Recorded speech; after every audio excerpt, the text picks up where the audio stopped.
Hey everybody, this is Darren Van Dam, and you are watching Flick Connection, the show that helps you get more out of movies. And today I want to tell you about 20 really great hidden gem movies you can currently watch on Netflix.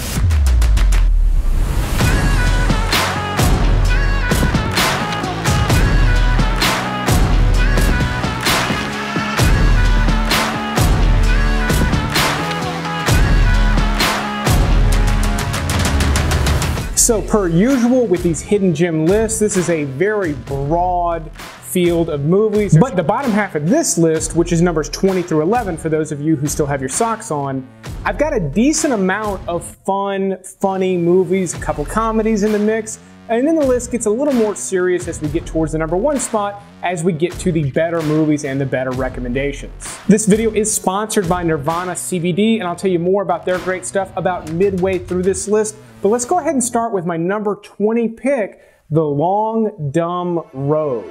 Now this stars Jason Mantzoukas, who you probably recognize from shows like The League. Really funny comedy actor. I've been a big fan of his for a long time, and he really shines here. But you may also notice the young driver in this movie is played by Tony Revolori, who is most famous from his major role in the Grand Budapest Hotel. So two really great actors that are doing a really great job considering the fact that you spend most of the movie with these two guys in the car. Now it is a road trip movie. They get into plenty of wackadoo hijinks along the way, including some run-ins with some other people you're definitely going to recognize. I really enjoyed this movie. It is a pretty boilerplate road movie though. It's about a young kid who's going to college, more specifically art school, and I don't want to say he picks up a drifter, but Mantzoukas plays this really odd character who just quit his job and needs a ride, and they just get entangled with each other.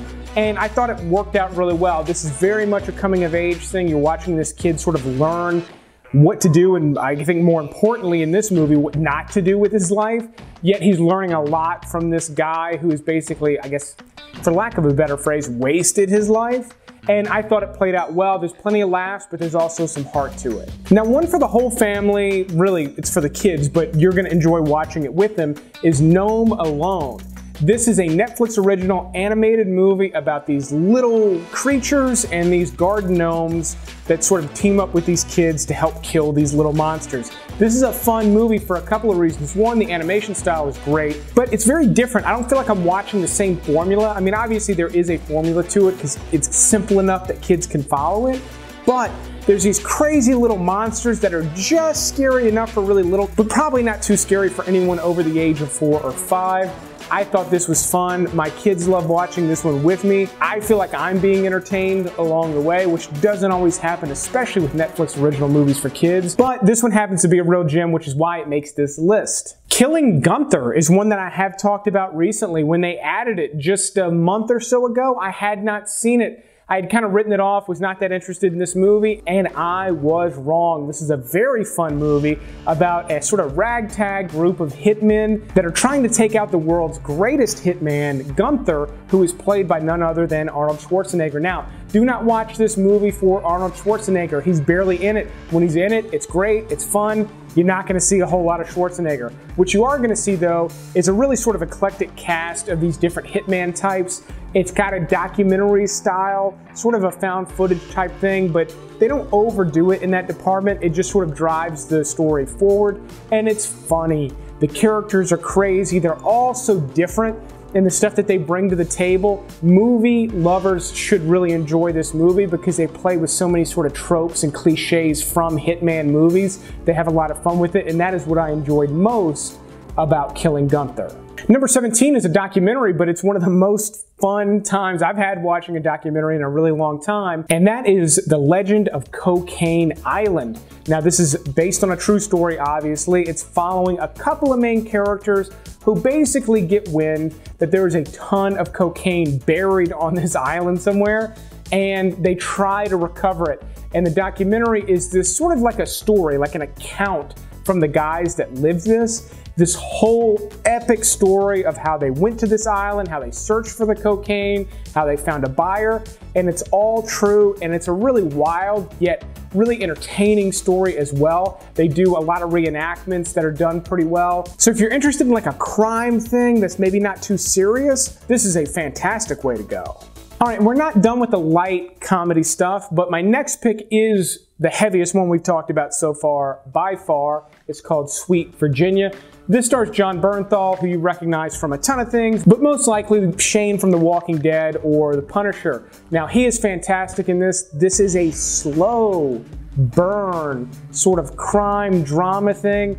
Very, very slow, yet I enjoyed it. Don't watch this one on a Friday, Saturday night when you're looking for something a little more fast-paced. You want fast-paced? Watch my last video.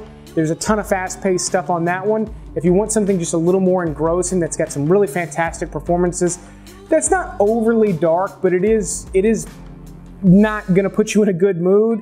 Sweet Virginia is a really great little indie drama. All right, number 15 brings back the comedies with one that's barely a hidden gem, but I had to include it here because I know there's a ton of you watching that have probably never seen Orgasmo. Now, if that title immediately turns you off, give it just a second. This is from the creators of South Park.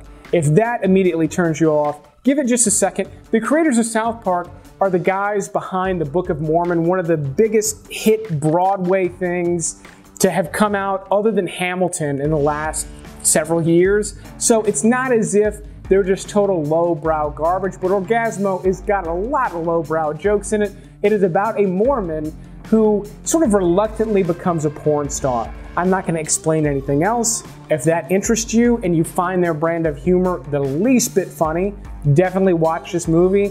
If that doesn't interest you and you don't find their brand of humor funny, steer far, far, far clear of Orgasmo. All right, one more comedy and then we'll close out my bottom 10 with some darker, heavier things. But Trailer Park Boys Countdown to Liquor Day is the sequel to the original movie. You do not need to watch the show Trailer Park Boys to enjoy this movie. You do not need to see the first movie to enjoy this movie. There will be some jokes that don't land because they're inside jokes, but for the most part, this is just a silly, stupid comedy that is done right, that is done for laughs, and it gets them all the way through.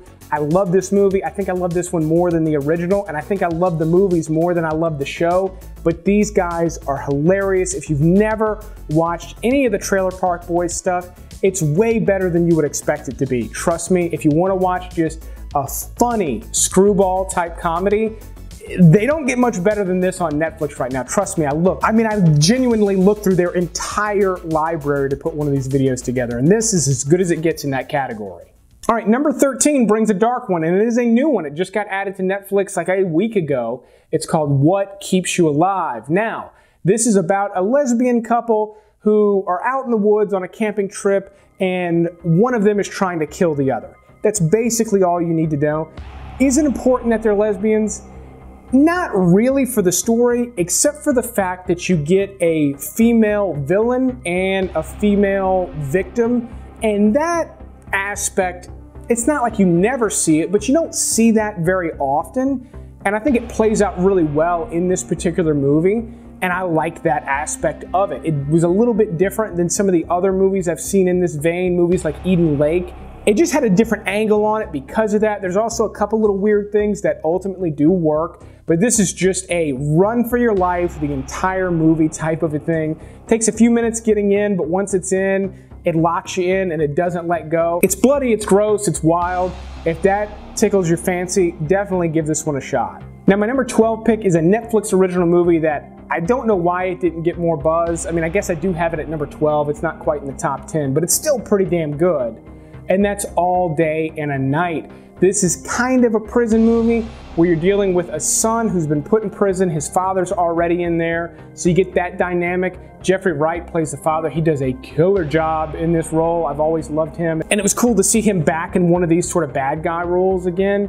But then you get the backstory as to how this kid sort of came up and ended up in prison. So that is what it's about. This one reminded me of like 90s classics like Menace to Society. It's not quite as edgy as some of those, which is maybe why it kind of got forgotten about. It sort of blended into the background. However, I felt like the story worked really well. There's a couple of key points in this movie that really hooked me. I thought it had a great look to it. Kind of a surprise of a Netflix original movie that's also surprising that it didn't get more play when it came out. If you missed it and it sounds like your cup of tea, it definitely is. And then we'll round out my bottom 10 with a pretty decent sci-fi movie that could have been so much better, like it's so close to being a really great sci-fi movie, and that's Selfless, starring Ryan Reynolds and Ben Kingsley. Now, the basic setup for this one is that Ben Kingsley is this very wealthy man who does not want to die, and he has his brain put into Ryan Reynolds' body, which, if you're gonna pick a body to put your brain in, that's a pretty decent one to pick. But as he's in this body, he's starting to find out maybe it's not as kosher as he thought it was. Cool setup. It's not an over-the-top crazy sci-fi thing. In my opinion, it just sort of misses the mark, making it kind of a mediocre movie, which puts it squarely here at number 11. And with just a few tweaks, I think it could have been way closer to the number 1 spot. With that expectation set, I think you can really enjoy this movie. Speaking of brain transplants, today's sponsor, Nirvana CBD, has really helped me a lot with my overall mood and day-to-day happiness without making me feel like I'm feeling drugged, like I'm getting side effects from medication. I've been taking CBD for about a year now, and Nirvana's products are my absolute favorite, which is why I'm so excited to have them as a sponsor. Now, if you don't know, CBD is just a hemp product. It comes in a bunch of different forms, and the thing I love about Nirvana CBD is they have a wide range of forms. They have topical lotions and oils. They have the best tasting gummies I've ever had. They've got tinctures that you drop under your tongue, and they've got other supplements that have other things infused in them, like turmeric, for different purposes. They've got one for sleep with melatonin in it, and they've got little sample packets too, so you can just try a little bit, see if you like it before buying things in bulk to sort of get you through the month. If you've never tried CBD, I highly recommend trying some of their sample products.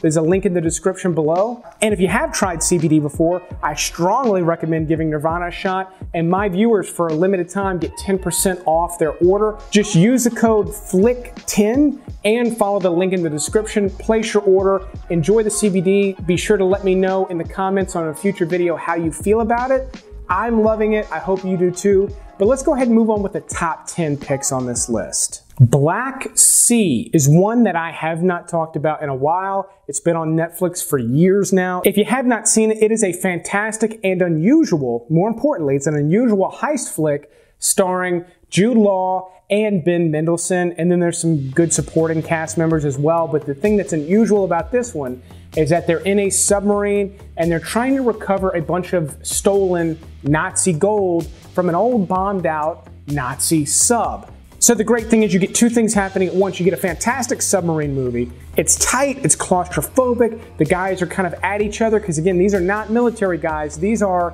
guys that are sitting down to recover a bunch of gold. So naturally they start sort of egging at each other, and then things start to get a little more hostile as they bring the gold on board.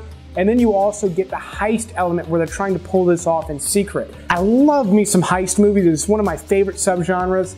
Black Sea is a decent one, and I also love submarine movies. There's not a ton of great ones, but Black Sea is definitely one of the best ones that have come out in the last 10, 15 years. My number 9 pick is also a heist movie, and it's also really unusual. This one stars Elijah Wood and Nicolas Cage in The Trust. Now, I know what you're thinking. I don't watch movies with Nicolas Cage in them. If you're gonna watch one that's come out in recent years, this is the one to watch. Now, I like some of the others even more. This is the one that is made for broader audiences. It's a ton of fun. They play Las Vegas cops who discover a stash house and decide to rob it. The thing I really love about this one is both of their characters are weird. They're always weird, but they have really good chemistry here. It's fairly well directed. And then it's got some weird elements that come into play that I thought were just really cool. Now, I'm not gonna go into detail on those. If you wanna watch kind of an unusual heist flick that comes highly recommended by me, that stars those guys, I can't think of one better than The Trust. In fact, I can't think of any that meet all of that criteria. All right, now we get sort of a horror movie. I think I dare to say a full-blown horror movie with my next pick, Session 9. This takes place in and was filmed in a real asylum that is basically condemned, and this movie is actually about a group of guys sent in to sort of clean up like asbestos and harmful building materials, things like that. And while they're in there on this long job that's supposed to take a few weeks, weird things start happening. There's weird trippy stuff that's going on in this one. There's a pretty decent sense of dread that builds up. And this is definitely a hidden gem. While it's really, really well done, and I know the audience that it has discovered over the years tends to really enjoy this movie, it has not discovered a really big audience, or a really big audience has not discovered it, however you want to look at it. But if you love the idea of a creepy old horror flick in an asylum, this is a fantastic one to go with. My number 7 pick stars Liev Schreiber, who you most recently know from Ray Donovan and a ton of other things, and Daniel Craig as these really badass Jews, like Munich-level badass Jews in Defiance. Now, this is a World War II movie about a bunch of Jews that have escaped the Holocaust and are basically holding up out in the woods and fighting off anyone that's trying to maybe come close to discovering them. It's really well done. It's a little bit slow paced, yet very, very good. This one has been on Netflix forever. Like, I was talking about this one in some of the first videos I ever did like this, and it's still there, but it is buried. It never rises to the top. So every now and then I'll take it out, blow the dust off of it, and recommend it again. If you want to watch a good sort of wartime drama of something you probably haven't seen, Defiance is fantastic. Okay, my next 3 picks are all from South Korea. I did not plan that. That's the way it shook out, and I'm happy to present these 3 because I know they're all hidden gems that you've likely not seen. The first of which being The Witch, Part 1, Subversion. Now, this one is a wild. The hook with this one and what they sort of give you in the first 5 minutes is that there's this lab that is running experiments on kids and essentially, I don't want to say giving them powers, but giving them abilities and basically turning them into very lethal killers. You just get that information very quickly with this movie. And then what the movie is ultimately about is about a young girl who escapes, again, at the beginning of the movie. I'm not spoiling anything past the first 5 minutes. But you're sort of following her as this teenager who's trying to figure out who she is, and she doesn't fit in. She doesn't really know why she is the way that she is. Meanwhile, you've got some very sort of slick-looking folks that are hunting her down. Very interesting stuff. The less I say about this one, the better. So I'm not going to say anything else other than the fact that this one is wild. There's some crazy stuff. You do have to sit through a fair amount of talk and setup because the concept here is that this would be a series. Unfortunately, there is not a sequel in the works currently, but I would imagine if enough of a following builds up behind this movie that there will eventually be a sequel. That said, there's a ton of setup in this one, but there's enough action that it's worth the setup, and I desperately hope that they do make a sequel to this one because it's clever, it's different, and it's just wild and fun. I had a really great time watching this one. By the way, in case there's any confusion, sometimes when I say wild and fun, that does involve blood, guts, and murder. I know that confuses some of you, but I have a feeling most of you know what I'm talking about. Now, we're still in this South Korean triple feature, but I do have to say, I'm really happy with the top 5 on this list. They're all fantastic movies. My next one is called Time to Hunt. It is a Netflix original movie. That is another heist movie. I told you, it's one of my favorite subgenres. But again, unusual and different.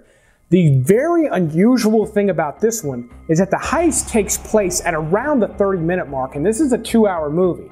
So this is largely about what happens after the heist.